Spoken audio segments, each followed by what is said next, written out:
Si Martel Abigail Porluca Sarosa, ipinanganak noong Disyembre 7, 1974, ay isang Pilipinong aktres, cosplayer, at recording artist. Sumikat siya matapos ideklara na Pinoy Big Brother, Teen Edition 4 Big Winner. Ang kanyang paglalakbay ay kaakit-akit at maraming aspeto. Maagang pagsisimula at cosplay.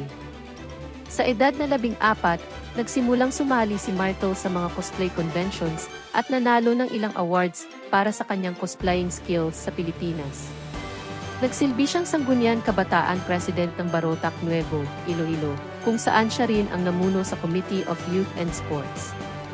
Bago sumali sa Pinoy Big Brother, naging accounting student siya sa University of the Philippines, Visayas, ngunit kalaunan ay lumipat sa Diliman Campus, kung saan nagtapos siya bilang cum laude na may kursong BA Broadcast Communication.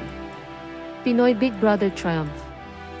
Noong 2012, sumali si Martel sa Pinoy Big Brother, Teen Edition 4 at lumabas bilang big winner na may kahanga-hangang 33.72% ng mga boto. Ang kanyang tagumpay ay nagkataput sa kanya sa mundo ng pag-arte at pag-record. Karera sa pagkilos at musika. Naging bahagi siya ng Filipino television drama na Kahit Puso'y Masugatan kasama sina Kit Thompson at Yves Flores. Regular na nag-perform si Martel sa weekend variety program na ASAP.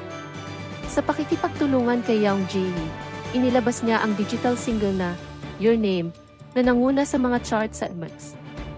Bilang official video jockey o anim jockey para sa Hero T, ipinakita pa niya ang kanyang versatility. Si Martel ay nagbida sa Filipino comedy sitcom na Toda Max at sa teleseryeng Moon of Desire. Tampok sa kanyang self-titled album under Star Records ang hit single na Mga Cupido at nakakuha siya ng nominasyon bilang Best New Female Recording Artist sa Siyam Star Awards. Tagumpay sa paglalaro at cosplay. Si Martel ay isang pioneer ng play-to-earn movement sa Pilipinas. Siya streamed ang popular na P2 game Axie Infinity at lumikha ng kanyang sariling NX store na tumutulong sa libu-libong bumuo ng kanilang sariling mga koponan ng Axie at simulan ang kanilang paglalakbay sa paglalaro sa kita. Paglipat sa GM Network. Noong 2019, ginawa ni Martel ang paglipat mula sa ABS-CBN patungo sa GM Network. Pinalawak ang kanyang mga pananaw sa karera. Ang kanyang paglalakbay ay minarkahan ng pagkamalikhain, talento, at determinasyon.